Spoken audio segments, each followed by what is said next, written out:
December is South Africa's peak season for big-ticket household purchases, relocations and bulk deliveries, and it is also when consumers face the highest risk of financial loss from damaged or uninsured goods in transit. And as festive season pressure increases, many households rely on rushed or informal transport only to discover after damage occurs that their goods were never insured and there's no accountability. Terence Smith is the CEO of Mr. T, an entity involved in logistics. He joins us now to examine this issue from a consumer protection perspective, focusing on why November and December consistently expose weaknesses in the informal heavy goods transport market. Mr. Smith, a very good evening. Thanks for joining us. Welcome. Good evening to you, and I think firstly festive greetings to you and your viewers, and I think thanks for hosting Mr. T. Mr. T is an acronym for Mr. Transport. All right, great chatting to you. Thank you so much for joining us. And I'm going to ask the question again, why is it that November and December, we see, a high rate of damaged goods, especially in transit? Well, I think two factors. I think the first one is the customer expectation has evolved and changed dramatically over the past, over recent times. Yeah. That is fueled by ever-evolving tech as well as AI now. So we already have a customer promise that where customers expect their groceries delivered within 60 minutes. So the expectation is high, but I think more so it's peak. It is the busiest time of the year. Most, the market, if I can call it the market, which is manufacturers, retailers, distributors, wholesalers, they generally run with a fixed or a non-dynamic fleet of trucks. And what happens is they do not have the agility to react to spikes in demand during this time of the year. Yeah. So as a result, they crisis manage, and what was meant to be service turns into disservice. Mr. Smith, when we talk about damaged goods, the assumption is always that accidents do happen all the time. Yeah. But are we actually dealing with a predictable structural failure in the way that heavy goods transport operate, especially in peak season? Yeah. So I think the word we're looking for is goods in transit insurance. It's called GIT, which most transporters should offer. And the challenge is that they do offer the transport, the insurance, but they don't promote it, and the customer's locked into the T's and C's of the service provider. And speaking of insurance, why is the burden of risk still falling on, on the households rather than the transport system? Yeah, well, I think it's just a lack of communication. The guys don't promote it. And the good news is that the customer now has a choice. Customers are not locked into only using the service that the retailer promotes. Yeah. They can use anyone else. I suppose the easy answer is for the customer to use Mr. T. And you've described December as a stress test for South Africa's informal heavy goods logistics ecosystem. Yeah. What breaks first? Is it the trust? Is it the capacity? Is it accountability? Well, I think it's all three of them, but definitely the trust factor. I mean, if you receive your goods that you paid for that service is one thing, but if you receive it damaged, especially if it's this time of the year, it's more likely a sentimental thing. So you lose the trust, the credibility, all of that. Yeah.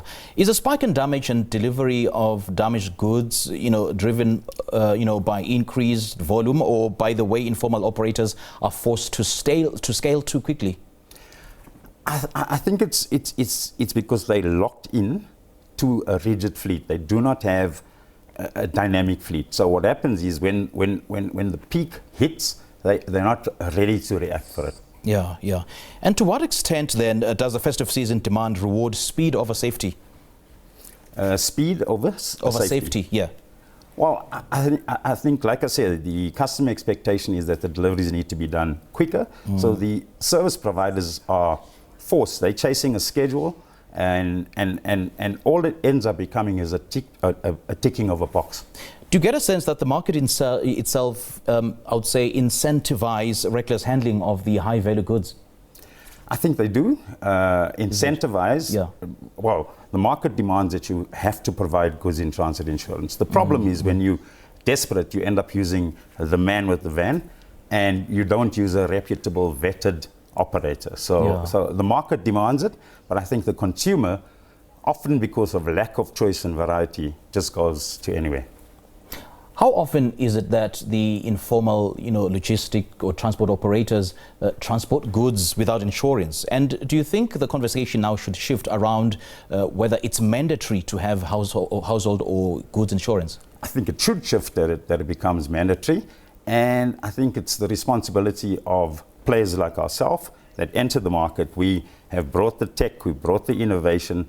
Part of our onboarding insists that you cannot join our platform if you do not have goods in transit insurance. Yeah. And then is the informal market then effectively operating outside, the financial protections that consumers assume exist? And if so, why has this gap been allowed to exist for so long?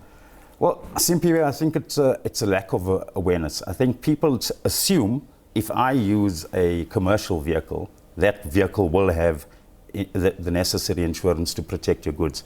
The assumption is that it's there. When you buy from a national retailer or an outlet, you assume that retailer takes responsibility for you in that regard. Right. So it's a lack of information. Lack of information. So if you do, accede to the fact that it's a lack of information, what is it that your sector or your industry is doing to sensitize the market about such information that you have to share? Yeah. So if I can maybe answer it by telling a little bit about what Mr. T is and what we do. Mr. T is an on-demand deliveries app that specializes in medium to large goods.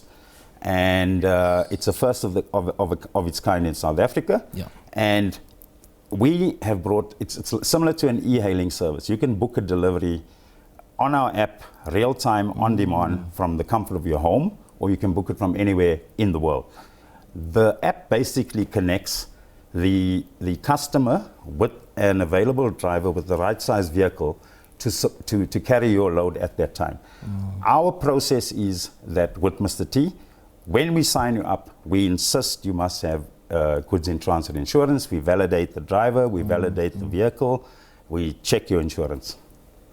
But is there a regulatory blind spot or oversight here where heavy goods transport below a certain scale escapes scrutiny? Yeah, well, there is an industry that governs commercial vehicles. It's the road freight industry that governs these vehicles. So there is legislation and protection in that regard. All right. Mr. Smith, great chatting to you. Thank you. Thank you so much for your time. Well, Terence Smith, the CEO of Mr. T, helping us unpack why urgency, informality and weak protections collide most sharply in November and December, and why meaningful reform is needed to protect consumers from avoidable losses.